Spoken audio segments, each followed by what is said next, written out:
An engineering firm often looks like a team of brilliant people who solve difficult problems. Well, that is certainly true. Complex calculations, innovative designs, deep technical knowledge. Many people assume they make most of their money from big fees. Yet real, sustainable profit often comes from something else. Steady, repeatable, predictable services. Perceived genius versus predictable service. A fundamental contradiction. It reveals a hidden system at play. First, the visible, commonly understood way firms operate. Then, the hidden rules, constraints, and incentives.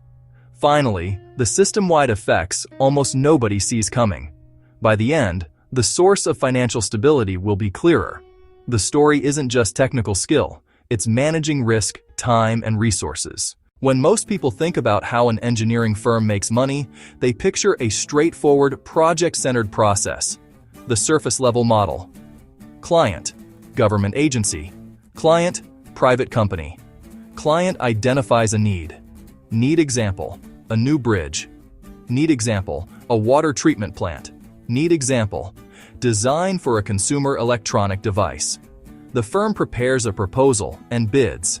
If they win, they assemble a team. Engineers, designers, project managers.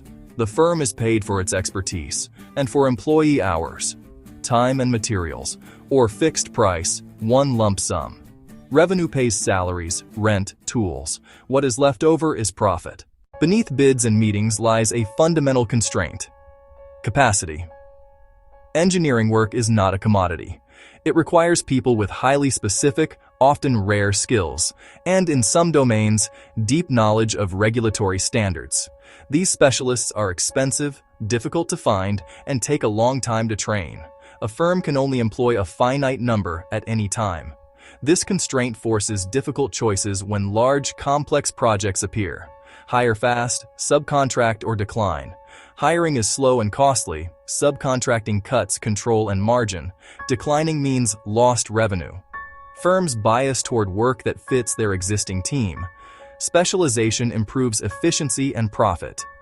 Specialization enables standardized processes and tools, reducing cost and errors. Capacity doesn't just limit, it shapes identity and strategy, favoring repetition and focus. While large project fees look attractive, they are often accompanied by significant risk. Fixed price can be highly profitable, but only if costs and timelines are near certain. Geological surprises, supply chain disruptions, or design changes can quickly spiral costs. In fixed price, clients transfer financial risk to the firm. Firms seek steady cash flow, even if total revenue is lower. Long-term service and maintenance contracts are less risky and generate reliable monthly income. Predictable revenue supports hiring and tool investment. Large projects have extremely long timelines. Months or years of negotiations, proposals, and approvals precede delivery. Time equals risk. One powerful dynamic is a reinforcing loop of success and trust. Good results earn trust. Trust drives repeat work, easier to secure than new clients. Predictable income lets firms invest in specialists, better tools, and standardized processes. Capabilities grow, work gets faster and higher quality. The loop strengthens itself. Success breeds more success. Thresholds limit growth. Very small projects may not cover fixed overheads. Firms either chase large contracts surpassing thresholds or bundle many small tasks into one subscription. Multiple small inspections become a stable, profitable portfolio plan. Reinforcing loops drive momentum. Thresholds shape offerings. A hidden mechanism becomes clear. Successful firms are not just selling solutions. They are selling certainty. Certainty of safe operation, regulatory compliance, and output. Certainty of passing tests and reliable performance for the end user. To deliver certainty, firms build robust internal systems. QC, standardized methods, and peer review.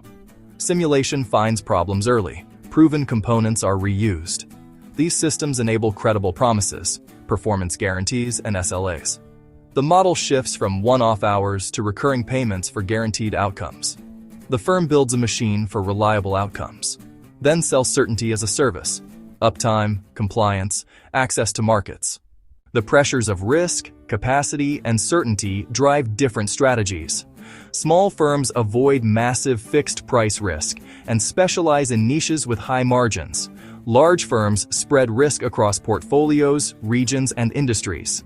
Scale funds proprietary tools and large compliance organizations.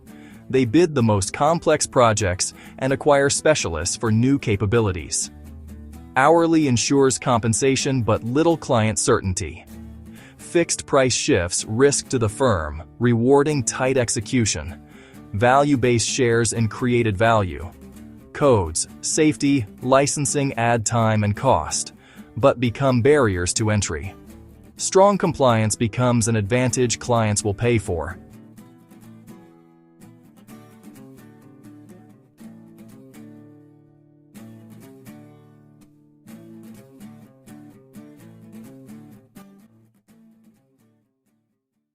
Ultimately, engineering firms do not just make money by solving difficult technical problems. That is merely the entry ticket. They create sustainable profit by managing risk and time, transforming project expertise into reliable, repeatable services and predictable revenue streams. They are not just selling engineering. They are selling certainty. Long delays, high risk, and capacity constraints push firms toward service-based models. Investment in processes, standardization, and quality control enables guarantees and steady income. Yet systems that ensure certainty can become rigid, reducing appetite for the risky breakthroughs that advance the field. How do we protect space for unpredictable discoveries while delivering predictable results? You've been watching System Atlas, exploring how the world's systems really work. Share your comments below. See you in our next episode.